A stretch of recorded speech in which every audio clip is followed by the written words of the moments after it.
Bonjour, aujourd'hui vous propose une courte méditation sur un passage très connu des épîtres de Paul.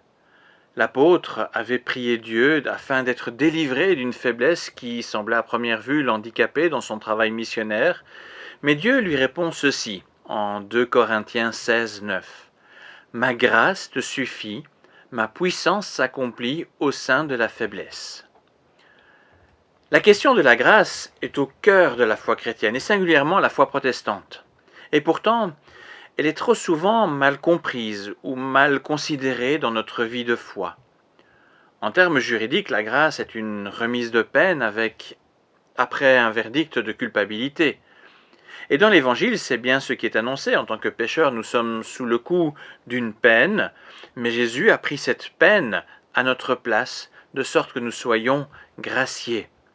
Alors non seulement nous n'avons plus à subir la peine, mais plus encore nous sommes réhabilités. Devenir chrétien, c'est accepter cette grâce et cette réhabilitation auprès de Dieu. Et cette réhabilitation va jusqu'à nous donner une identité nouvelle, celle d'enfant de Dieu. Alors tout heureux d'avoir reçu cette grâce et cette nouvelle identité, nous sommes pleins de reconnaissance pour Dieu qui nous accorde son pardon incroyable. Et nous cherchons à lui plaire par un comportement conforme à sa volonté. On devient des disciples du Christ afin d'être comme lui, lui qui est notre exemple par excellence. Alors arrive la tentation de penser que plus nous serons disciplinés selon le modèle de Jésus-Christ, plus nous serons efficaces dans notre action du Seigneur. Il n'est pas rare d'entendre des chrétiens dire « Peux-tu prier pour moi car Dieu t'écoutera davantage car tu es un meilleur chrétien ?» Ce n'est pas toujours dit de façon aussi directe, ça peut être plus subtil, mais ça revient au même.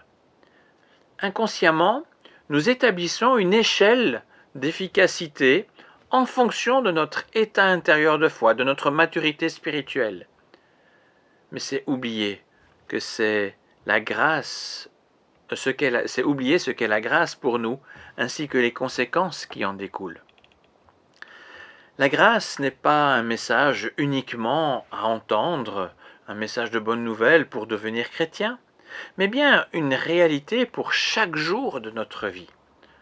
Par exemple, que nous nous soyons disciplinés durant la journée à lire notre Bible et à prendre du temps dans la prière, ou que nous ayons négligé cette discipline, ou même que nous ayons péché durant notre journée au point d'en souffrir, nous sommes toujours au bénéfice de la grâce de Dieu, et toujours avec la même identité en Christ.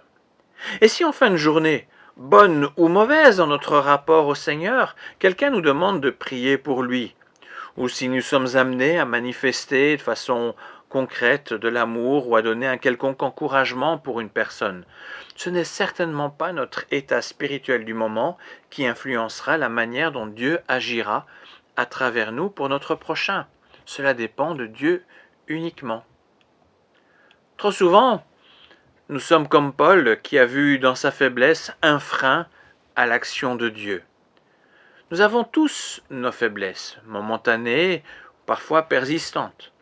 Ce sont des faiblesses de nature très diverses. Cela peut être une faiblesse liée à la santé, ou encore une assuétude, ou aussi une faiblesse liée à un péché, ou à toute autre raison qui nous empêche d'être en parfaite communion avec Dieu.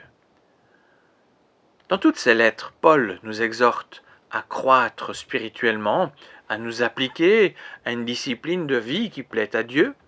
Tout cela est une belle manière d'exprimer notre reconnaissance pour le salut reçu. Et pourtant, Paul témoigne aussi de sa prière et de sa réponse et de la réponse de Dieu. Ma grâce te suffit. En disant cela, le Père dit à Paul et à chacun de nous, n'oublie jamais ma grâce. Ce n'est pas le fait de devenir un champion spirituel qui te rendra plus efficace. Ton efficacité ne dépend pas de toi, mais de ma grâce envers toi. Et cette grâce ne souffre aucune imperfection, aucune faiblesse. Au contraire, c'est en voyant comment j'agis à travers toi, malgré tes faiblesses, que tous verront combien tu es fort grâce à ma puissance. Nous avons bien entendu beaucoup de bénédictions à recevoir en vivant une parfaite communion avec notre Seigneur.